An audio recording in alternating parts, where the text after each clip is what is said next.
7:43. Thanks for being back with us here on WKYC Plus. Now, as March Madness is underway, basketball fans from across the country are cheering on their favorite teams. Danita joins us now in Studio B with a look at how some guys are using their time wisely while watching the games. Can't wait for this. Oh, Dave, you're not ready for this. You're not ready for this. There is a surprising trend that we see each year during this time, a spike in vasectomies. Oh, I said the V word, vasectomies. And joining me today is Dr. Scott Lundy with the Cleveland Clinic, and we're so glad you're here to us. I'm going to ask the question that everyone is asking right now. What's the connection between vasectomies and March Madness? How has this become a trend? Yeah, I think it's mainly just because men want to sit on the couch and watch some basketball. And one way to do that is to have a procedure and then have a couple of days just to relax with a bag of peas while they recover, and you know, then they're good to go. Okay, so tell me, a man who has a vasectomy, what is that healing process, that recovery process like? Yeah, so a vasectomy is a pretty straightforward procedure. It's one of the most common procedures we do in urology, and the recovery period afterwards is very straightforward. Most people are a little swollen afterwards, a little sore for a few days, almost like they got kicked. And that's the perfect time to sit on the couch and watch some ball, and then they can recover and have a relaxing time. That's what it's all about, relaxing and have fun cheering on their favorite team.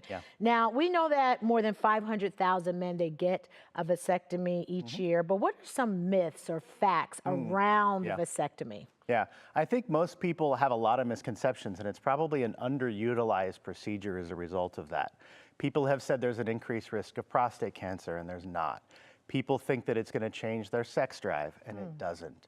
People think that it's this horrifically painful procedure, and for most men, you know, we just tell bad dad jokes during the whole time and have a great experience, and they say it was much less dramatic than they thought it would be. But that fear is there, that is out there, that's why they don't get it. Yeah, there's definitely a stigma around it in some areas, and we work hard to try and break that because it's a much safer option than an elective sterilization for a woman, for example. And we think men need to own some reproductive rights as well. Are you finding that more men are coming in to get it, or have you seen, you know, what would you say the likeness of it? Yeah, after the reversal of the Dobbs decision, we saw a huge spike in vasectomy numbers as men started to take responsibility for their part of reproduction. We now think that it's still underutilized, but it is a very common procedure. I do between 10 and 20 a week. 10 and 20 a week? That's right, yeah. Wow. Yeah. Now, do any of the men ever talk about March Madness? They really do tell you about it. Yeah, this is a known phenomena. Same thing happens around other sports events where men want to sit on the couch and watch, you know, the World Cup, for example, or other sporting events, or you know, the Super Bowl. There's other links too, but March Madness is the traditional, the common example. That is fascinating. You have fascinated me today, Dr. Lundy. I would have never connected the two, but men are actually doing that. And let me just end with this question. Are there any risks? Any risk to the vasectomy? Vasectomy, yes. There are always minor risks with any invasive procedure that we do. There's a small risk of bruising or bleeding beyond a small amount that we expect. There's a small risk of an infection. There's a small risk of chronic pain afterwards. But we find that the majority of men do it really well after this procedure, and they live their lives and they're happy and they don't look back.